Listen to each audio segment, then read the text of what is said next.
On a snowy street in Norway at 8 on a January morning, a 7-year-old walks to school alone in the dark, and not one adult who passes finds this worrying.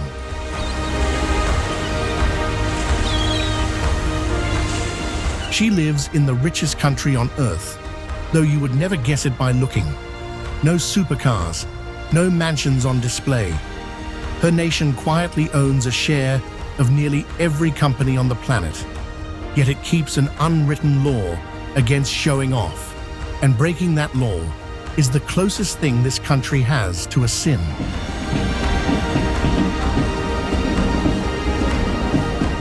To understand how a place gets this rich, that's right, baby. I just bought this truck straight cash. And I got enough cigarettes to last me and my family for the rest of our lives. I'm rich, bitch! January fish to the December lights.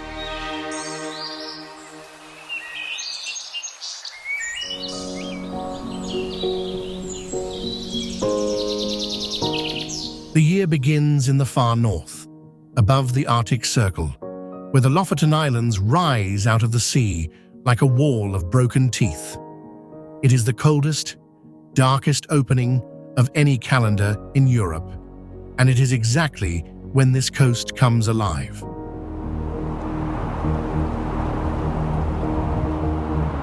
Every January, millions of Arctic cod leave the Barents Sea and swim south to spawn in these waters. The migration is so old and so reliable that the fish carries its own name, Scry, from an ancient Norse word meaning to move forward.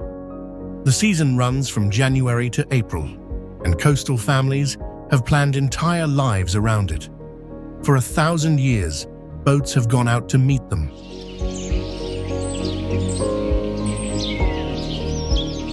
In villages like Henningsvær and Svolvær, the catch is split, salted, or hung in pairs on huge wooden racks and left to the wind. That is the entire recipe. No salt required, no fuel, just freezing air and time, until the fish becomes stockfish, hard as wood and good for years.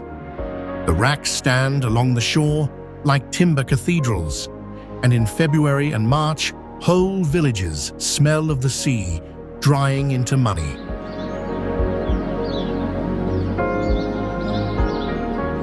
Centuries before anyone here had heard the word oil, this dried cod was Norway's gold.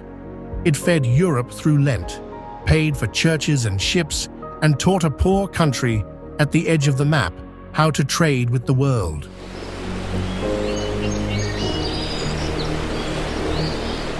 In Henningsvær, a fishing village scattered across a cluster of islets, the drying racks share the shoreline with a football pitch wedged between the rocks, one of the most photographed sports fields on Earth.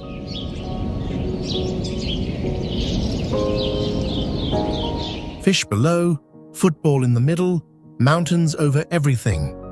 Nobody planned the composition. It is simply what a working coast looks like after 1,000 years.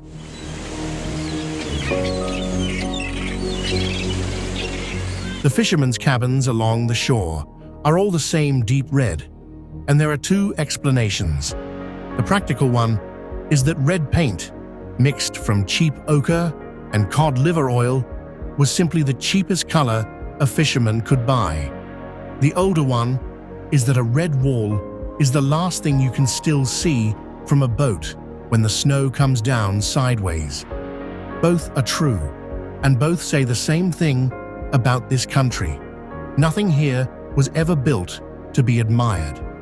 It was built to survive, and it became beautiful by accident.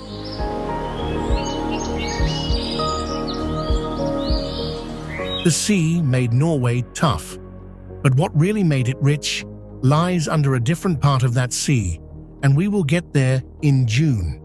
First, the darkness deserves a chapter of its own.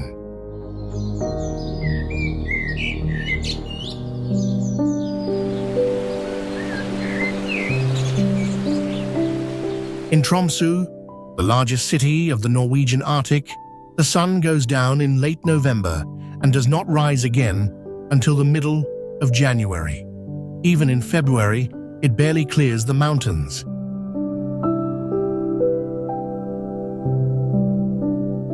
Noon is a long blue twilight. And here is the honest part, the part the postcards skip.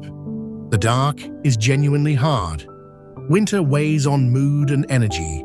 Doctors here take the season seriously, and in many homes, a light therapy lamp sits on the kitchen counter as casually as a toaster.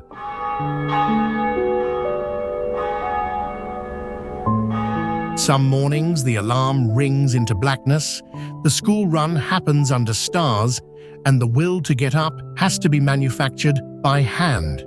Norwegians will not pretend otherwise, because pretending is not their style.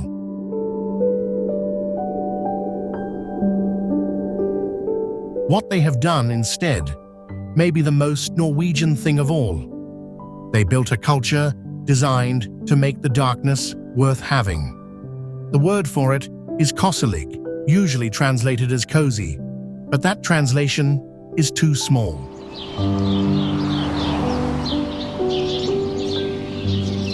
Koselig is a strategy.